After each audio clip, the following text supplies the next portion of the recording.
నమస్తే. నేను మీ గాయత్రి. ప్రస్తుతం మనతో పాటు ఉన్నారు ప్రముఖ ఆధ్యాత్మికవేత్త, జ్యోతిష పండితులు కిరణ్ శర్మ గురువుగారు. గురువుగారితో మాట్లాడదాం. నమస్కారం గురువుగారు. శుభమస్తు, అఖండ ఐశ్వర్యమస్తు. గురువుగారు, ఇప్పుడు చివరి వారంలో ఉన్నాం. శనివారం. శనివారం పుట్టిన వారి గుణగణాలు, స్వభావాలు, లక్షణాలు, వాళ్ళ బలాలు ఏంటి? బలహీనతలు ఏంటి? వాళ్ళు ఏ రంగం ఎంచుకుంటే బాగా కలిసొస్తుంది? అలానే ఎలాంటి చదువులు చదివితే ఉన్నంత స్థాయికి ఎదుగుతారు అంటారు? ఒక్కసారి తెలియజేయండి. శనివారం రోజు పుట్టిన వాళ్ళు అనేది అందరూ కూడా ఏదో కామన్గా తక్కువ చూస్తారనుకుంటారు. శనివారం పుట్టిన వాళ్ళంత శక్తి సామర్థ్యాలు ఇంకెవరికి ఉండవు. ఓకే. సో వెరీ డిసిప్లైన్డ్ ఉండేవాళ్ళు ఎవరంటే శనివారం పుట్టిన వాళ్ళు. Very disciplined. ప్రతిరోజు ప్రతి క్షణం కష్టపడే మనసుతో ఉన్నది కూడా శనివారం పుట్టిన వాళ్ళకి. ప్రతి క్షణం కూడా కష్టపడతారు. మేధస్సు కన్నా శరీరతత్వంలో ఎక్కువగా వీళ్ళు కష్టపడతారు. అంటే అందువల్లనే చాలా తక్కువ మందికి ఆర్థికపరమైనటువంటి చాలా హై లెవెల్ పొజిషన్ రాదు. శరీరంతో పాటుగా బుద్ధిని కూడా మనం ఎక్కువ కష్టపెడితేనే మంచి హై లెవెల్కి వెళ్ళాం. అంటే టెక్నికల్ వ్యాపారం చేయాలి. ఈరోజు కష్టపడే వ్యాపారాల కన్నా టెక్నికల్ వ్యాపారం ఎక్కువ చేసే ప్రయత్నం కూడా చేయాలి. అయితే క్రమశిక్షణ పట్టుకోవడం వల్ల జీవితంలో హై లెవెల్కి వస్తారు వీళ్ళు. జీవితంలో సమస్యలు తక్కువగా ఉన్నటువంటి వారాలు పుట్టిన వాళ్ళు అంటే శనివారం పుట్టిన వాళ్ళు. తక్కువ సమస్యలు ఉంటాయి వీళ్ళకి. అంటే ఎందుకు ఉంటాయి సమస్యలు అంటే ప్రతి ఒక్కరిని కూడా అర్థం చేసుకోగలిగే కెపాసిటీ వీళ్ళకి ఎక్కువగా ఉంటుంది. అవతల వాళ్ళు ఈజీగా అర్థం చేసుకుంటారు. అయ్యో వాడికి అది ఇబ్బంది వచ్చిందేమో అందుకే ఆ మాట అన్నాడేమో, అయ్యో ఆవిడకి నవల ఇబ్బంది అయిందేమో అందుకే ఆ మాట అందేమో అంటే అలా అని చెప్పేసి జాలి అత్యాచారం ఏం లేదు. కానీ అర్థం చేసుకొని సర్లే ఎక్స్క్యూజ్ ఫోన్ లేనటువంటి తత్వం కూడా వీళ్ళకి ఎక్కువగా ఉంటుంది. జీవితంలో ప్రారంభంలో వీళ్ళకి వచ్చే కష్టాలు చాలా ఎక్కువ. చదువు విషయంలో కూడా వీరు ఎక్కువగా ఫెయిల్ అవుతూ పాస్ అయ్యారు. Nothing but Satya Nadella. ఆయన బ్యాక్లాగ్స్ పెట్టుకొని అమెరికా వెళ్ళి మళ్ళీ వచ్చి బ్యాక్లాగ్స్ కంప్లీట్ చేసుకొని కంపెనీకి సీఈఓగా ఉన్నాడు ఇప్పుడు ఆయన. నేను టు బి ఫ్రాంక్గా చెప్తున్నాను, నేను ఏది క్లారిటీగా చెప్తాను మీకు. అంటే అటువంటి చదువు మీద అశ్రద్ధ. ఓకేలే చదువుదానిలే పోయేదే ఉంది, మ్యాథ్స్ ఒకసారి ఫెయిల్ అవుతాడు, ఇంగ్లీష్ ఒకసారి ఫెయిల్ అవుతాడు, మళ్ళీ ఒక టైం వచ్చేసరికి అన్నీ కంప్లీట్ చేసుకొని హై లెవెల్ చదువుకుంటారు. అంటే పిహెచ్డీ చేస్తారు, 2 డిగ్రీలు చేస్తారు వీళ్ళు, 2 గ్రాడ్యుయేట్ పీజీలు చేస్తారు వీళ్ళు. అటువంటి చదువులో మంచి నిష్ణాతులు ఉండే అవకాశం కూడా వీళ్ళకి ఎక్కువగా ఉంటుంది. చదువు మీద మక్కువ అనేది ఏజ్ ఆఫ్ 24 తర్వాత కలుగుతుంది. అది నా ఉద్దేశం. అరే 24 లోపల చదువు అయిపోవాలరా ఇప్పుడు ఆయన, ఇప్పుడు 24 తర్వాత చదువుకుంటే కష్టం మనకి. 24 తర్వాత కలిగితే ఉపయోగం. కానీ వీళ్ళ టాలెంట్ ఉపయోగించుకుంటారు. 24 తర్వాత కూడా వీళ్ళు చదువుకొని ఆ 2 ఏళ్లలో వీళ్ళు తిప్పేసుకుంటారు. దాని జరిగిపోయినటువంటి సమయానంతా కూడా మళ్ళీ వీరు కలుపుకునే అవకాశం. అయితే వీరికి ఉండేటువంటి మైనస్ ఏంటంటే కష్టాలు ఎక్కువగా ఉండడం వల్ల అనుభవం కూడా వస్తుంది. అనుభవాన్ని ఇతరులకి చెప్పలేకపోవడం, అనుభవాన్ని షేర్ చేయలేరు.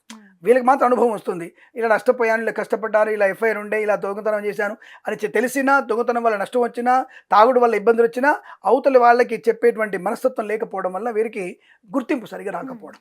అంటే షేర్ చేయాలి, ఏదైనా షేర్ చేసే ప్రయత్నం చేస్తే బాగా ఉంటుంది.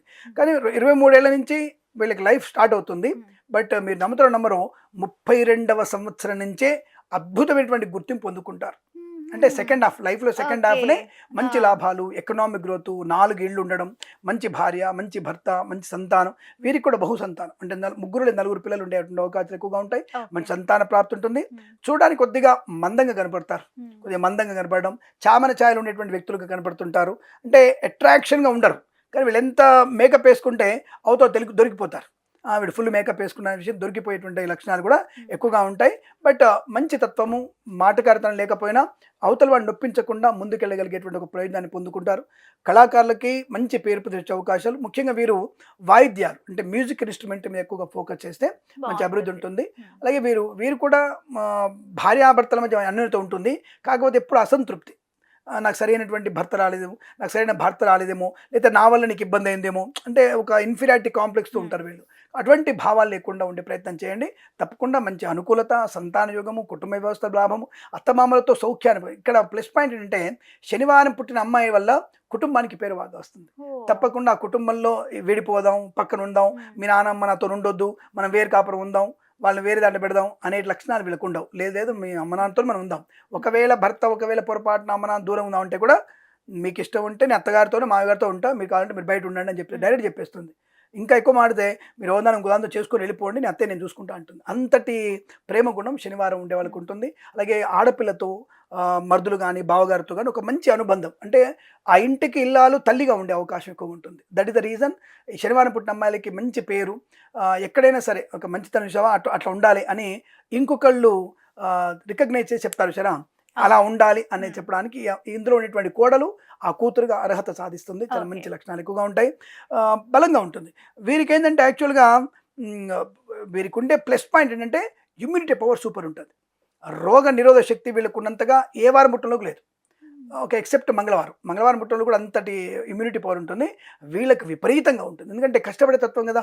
కాయ కష్టం చేస్తారు, మంచి కష్టం చేస్తారు, ఎక్కడ ఎండలో కష్టపడతారు, ఏసీలో కష్టపడతారు. చాలా టాలెంటెడ్. అంటే శారీరక కష్టం ఎక్కువ ఉంటుంది. దానివల్ల వీళ్ళకి ఇమ్యూనిటీ పవర్ సూపర్గా ఉంటుంది. కాబట్టి దానివల్ల వీళ్ళకి రోగాలు రావడం తక్కువ. మ్మ్. వచ్చిన 2 రకాల ప్రాబ్లమ్స్. ఒకటి ఈ కీళ్ళ నొప్పులు, కీళ్ళవాతం, అర్థరైటిస్ అంటారు కదా. అర్థరైటిస్ వచ్చేటువంటి అవకాశాలు ఎక్కువగా ఉంటాయి. అలాగే కొంత వీరికి కొంత అత్యుత్సాహం వలనో అధికమైన ఒత్తిడి వలనో గుండె సంబంధించిన నాళాలు పల్మని అని ఉంటుంది.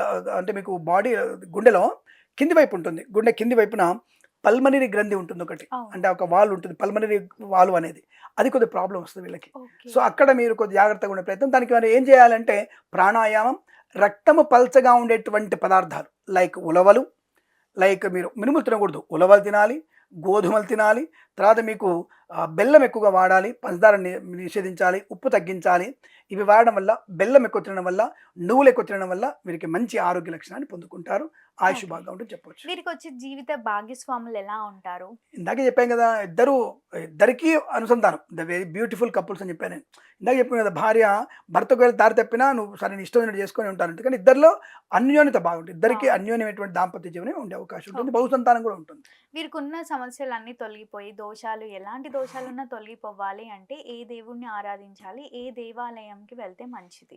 ఈశ్వర ఆరాధన ఉత్తమం. మ్మ్. చాలా మంది శనివారం పుట్టిన వాళ్ళు శనివారం, వెంకటేశ్వర స్వామి అంటారు. ఆంజనేయ స్వామి. అంటే ఈశ్వరుని ఆరాధన చేయడం. మ్మ్. ఆంజనేయ స్వామికి ప్రథమాంశ ఈశ్వరుడే. మ్మ్. ఈశ్వరుని పూజ ఆంజనేయ స్వామి పూజించినట్టే, ఓకే. ఈశ్వరుని పూజ విష్ణువు పూజించినట్టే. మ్మ్. బట్ ఈశ్వర ఆరాధన ఎంత ఎక్కువ చేసుకుంటే అంత మంచిది. పుణ్యక్షేత్రాల్లో ఈ 12 జ్యోతిర్లింగాల్లో మీరు ఏదైనా సరే కనీసం 6 జ్యోతిర్లింగాల్ని దర్శించుకోవడం జీవితంలో వీరికి Better. చాలా మంచి ప్రయోజనాన్ని పొందుకునే అవకాశం బలంగా ఉంటాయని చెప్పవచ్చు. తప్పకుండా గురుగారు, మీ సమయాన్ని మాకు కేటాయించినందుకు ధన్యవాదాలు. శుభమస్తు, అఖండ ఐశ్వర్యమస్తు. నమస్కారం.